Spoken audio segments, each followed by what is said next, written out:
সিলেটের আলোচিত এমসি কলেজে নববধূ ধর্ষণ মামলায় একজনকে মৃত্যুদণ্ড ও 3 জনকে যাবজ্জীবনের রায় দিয়েছেন আদালত। দুপুরে সিলেটের দ্রুত বিচার ট্রাইব্যুনালের বিচারক স্বপন কুমার সরকার এ রায় ঘোষণা করেন।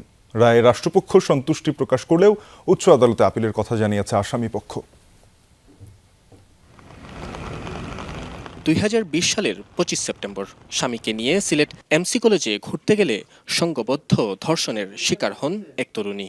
এ ঘটনায় দেশ জুড়ে শুরু হয় তোলপাড়। মামলার 3 দিনের মাথায় গ্রেফতার হয় 8 আসামি। ঘটনার প্রায় 6 বছর পর আলোচিত এ মামলার রায় ঘোষণা হলো। তাতে আসামি সাইফুর রহমানকে মৃত্যুদণ্ড এবং তারেকুল ইসলাম তারেক, মাহবুবুর রহমান রনি ও অর্জুন লস্করকে যাবজ্জীবন সাজা দিয়েছেন আদালত। তারা সবাই নিষিদ্ধ ছাত্রলীগের রাজনীতির সাথে জড়িত। সংশ্লিষ্টতা না থাকায় 4 আসামিকে খালাস দেন বিচারক। এমন রায়ে সন্তুষ্ট রাষ্ট্রপক্ষ।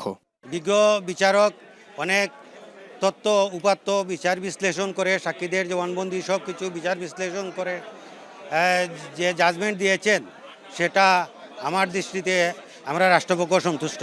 তবে আসামি পক্ষের দাবি, মামলার কোনো সাক্ষী আসামিদের শনাক্ত করতে পারেনি। রায়ের বিরুদ্ধে উচ্চ আদালতে আপিল করা হবে বলেও জানিয়েছেন তারা। ভিকটিম বাদী সহ 25 জন সাক্ষী